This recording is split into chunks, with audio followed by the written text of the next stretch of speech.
ಎಲ್ರಿಗೂ ನಮಸ್ಕಾರ. Welcome back to my channel. ಈ ಐತಿಹಾಸಿಕ ಮಹಲ್ ಇರುವ ಜಾಗವನ್ನು ಗೆಸ್ ಮಾಡಿ ಕಮೆಂಟ್ ಮಾಡಿ.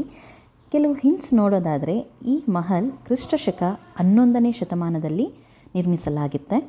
ಇದು ಇಮ್ಮಡಿ ನರಸಿಂಹ ಯಾದವರಾಯರು ನಿರ್ಮಿಸಿದರು. ನಂತರ 14ನೇ ಶತಮಾನದಲ್ಲಿ ಇದು ವಿಜಯನಗರ ಸಾಮ್ರಾಜ್ಯಕ್ಕೆ ಸೇರ್ಪಡೆಯಾಗುತ್ತೆ. ಇದು ವಿಜಯನಗರದ 4ನೇ ಅತಿದೊಡ್ಡ ರಾಜಧಾನಿಯಾಗಿ ಇರುತ್ತೆ.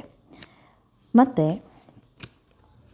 ಇನ್ನೊಂದು ಹಿಂಟ್ ಏನಂದರೆ ಇದು ಪುರಾಣ ಪ್ರಸಿದ್ಧವಾದ ಕೋಟೆಯೂ ಸಹ ಹೌದು. ಹಾಗಾದರೆ ಹಿಂಟ್ಸ್ ಎಲ್ಲ ನೋಡಿದ್ರಲ್ಲ, ಹಾಗಾದರೆ ಬನ್ನಿ ಮಹಲ್ ಒಳಗಡೆ ಹೋಗೋಣ.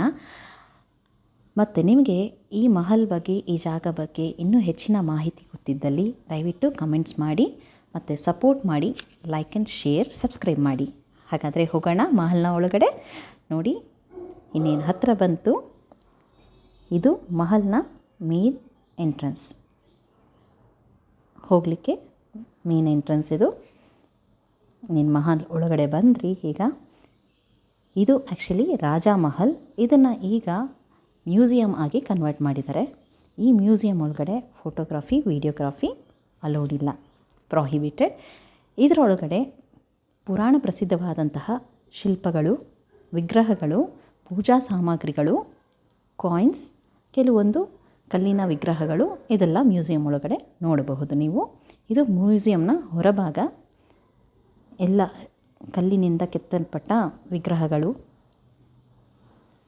ಇದನ್ನೆಲ್ಲ ನೋಡ್ಬೋದು. ಇದು ತುಂಬ ಹಳೆಯ ಪ್ರಸಿದ್ಧವಾದಂತಹ ಮಹಲ್, ತುಂಬ ಪ್ರಶಾಂತವಾಗಿದೆ.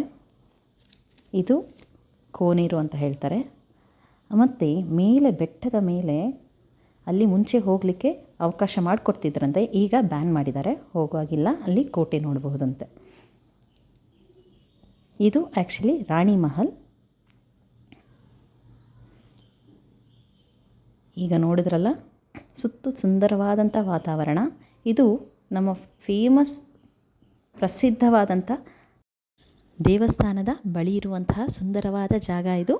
ಸೊ ಇಷ್ಟು ಹಿಂಟ್ಸ್ ನಿಮಗೆ ಸಾಕು ಅನಿಸುತ್ತೆ. ಸೊ ಈ ಮಹಲ್ನ ಜಾಗ ಗೆಸ್ ಮಾಡಿ ನಿಮ್ಮ ಕಮೆಂಟ್ಸ್ನ ಶೇರ್ ಮಾಡಿ. ಅಲ್ಲಿವರೆಗೂ ಬಾಯ್ ಬಾಯ್.